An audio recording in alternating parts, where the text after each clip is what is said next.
Shalom, Bapak Ibu Saudara Jemaat yang Tuhan Yesus kasihi, kita akan merenungkan kebenaran firman Tuhan. Mari berdoa. Bapa di sorga, terima kasih untuk kesempatan yang terus Engkau berikan untuk kami bersekutu, berdoa di hadapan Tuhan, memohon anugerah dan belas kasih-Mu.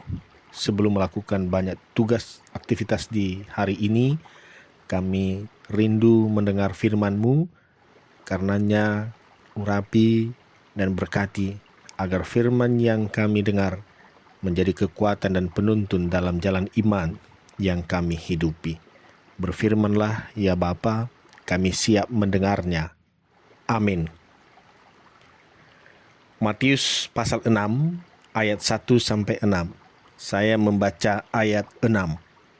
Tetapi jika engkau berdoa, masuklah ke dalam kamarmu, tutuplah pintu dan berdoalah kepada Bapamu yang ada di tempat tersembunyi.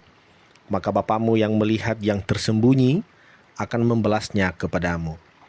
Melalui bacaan ini kita merenungkannya dengan tema pertemuan di ruang tertutup, menemukan Bapa di balik pintu yang terkunci. Saudara-saudara, kita memahami atau tidak, mengawali renungan ini saya mau mengatakan bahwa dunia ini adalah panggung sandiwara. Di era media sosial saat ini, kita hidup dalam budaya, dalam tanda petik, tampilan. Kita terbiasa mengurasi hidup kita, memilih foto terbaik, menulis status paling bijak, dan memperlihatkan sisi paling bahagia dari diri kita untuk dilihat orang lain. Tanpa sadar, mentalitas ini seringkali merembes ke dalam kehidupan spiritual kita.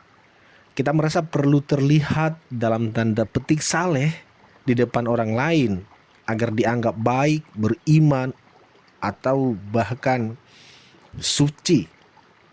Namun, dalam khotbah di bukit, Yesus menusuk tepat ke jantung permasalahan manusiawi ini. Dalam Matius 6 ayat 1-6, Yesus menggunakan kata munafik berulang kali. Dalam bahasa Yunani asli, kata ini berakar dari istilah untuk aktor atau orang yang memakai topeng di panggung teater. Yesus sedang memperingatkan kita, jangan jadikan hubunganmu dengan Allah sebagai sebuah pertunjukan teater. Fokus kita pada renungan ini adalah undangan radikal Yesus di ayat 6. Sebuah panggilan untuk meninggalkan panggung, melepaskan topeng, dan masuk ke dalam kamar yang sunyi. Pertama, masuklah ke dalam kamarmu. Ini berbicara tentang intensi. Perintah Yesus sangat spesifik, yaitu masuklah ke dalam kamarmu. Pada zaman itu, rumah orang Yahudi biasa tidak memiliki banyak sekat. Kamar atau tameion dalam bahasa Yunani seringkali merujuk pada ruang penyimpanan barang berharga. Satu-satunya ruangan yang mungkin memiliki pintu yang bisa dikunci. Ini adalah tempat yang paling privat.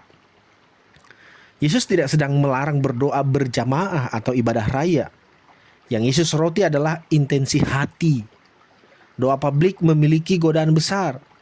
Kita tergoda untuk menyusun kalimat yang indah agar didengar sesama manusia, bukan didengar Tuhan. Masuk ke kamar, ini berbicara tentang sebuah gerakan yang disengaja, intentionality. Kita harus melangkah keluar dari keramaian, mematikan notifikasi ponsel, menjauh dari tuntutan pekerjaan dan menyediakan ruang fisik, serta mental untuk Tuhan. Di tengah dunia yang bising, kesunyian adalah sebuah disiplin rohani yang mahal harganya. Pertanyaannya, apakah kita masih memiliki dalam tanda petik kamar itu dalam hidup kita?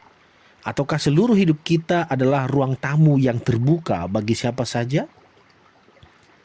Kedua, tutuplah pintu. Ini berbicara tentang fokus dan keaslian.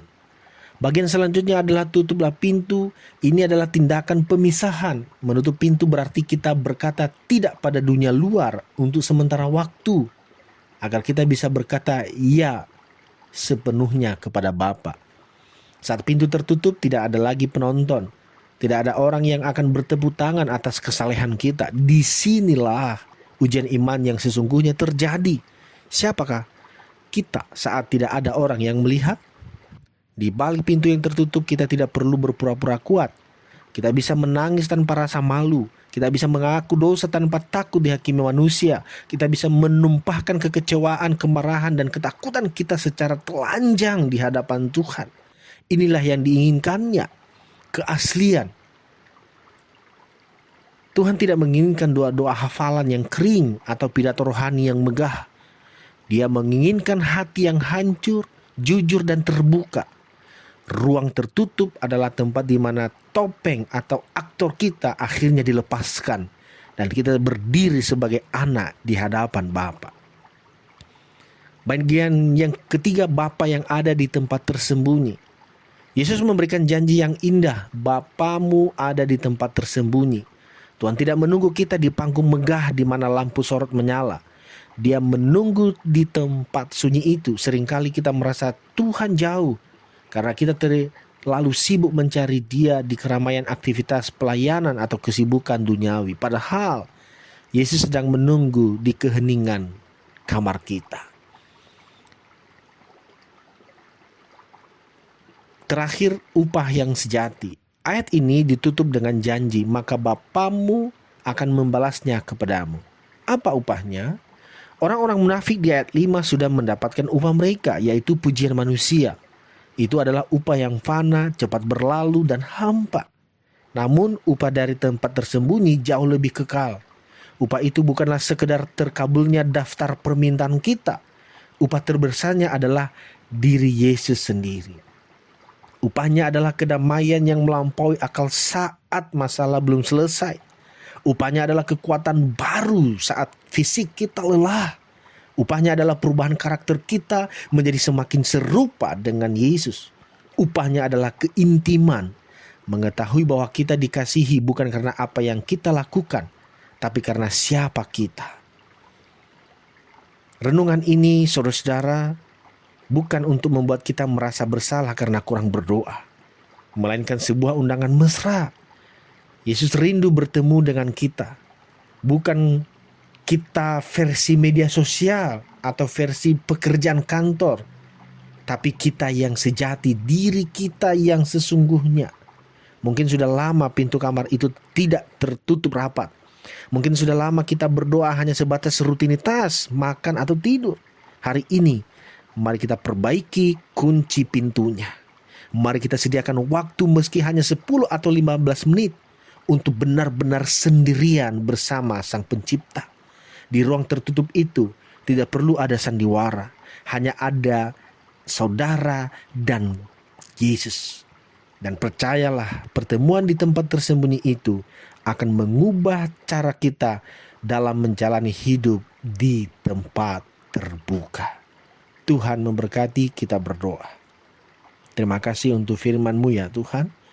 Biarlah kami boleh mengambil waktu, menyediakannya dengan serius untuk melakukan pertemuan di ruang tertutup, menemukan Engkau ya Bapa di balik pintu yang terkunci.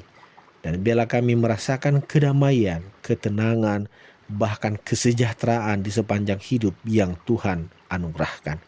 Terpujilah Engkau Tuhan, berkatilah saudara-saudara kami yang dalam kesulitan. Tuhan membuka jalan, yang sakit Tuhan sembuhkan, yang berbeban berat Tuhan menganugerahkan kelegaan bagi mereka. Terpujilah Engkau Bapa di sorga, Engkaulah yang menyertai, memberkati, membuat berhasil segala pekerjaan dan aktivitas kami di hari ini. Dalam nama Tuhan Yesus kami berdoa dan mengucap syukur. Amin.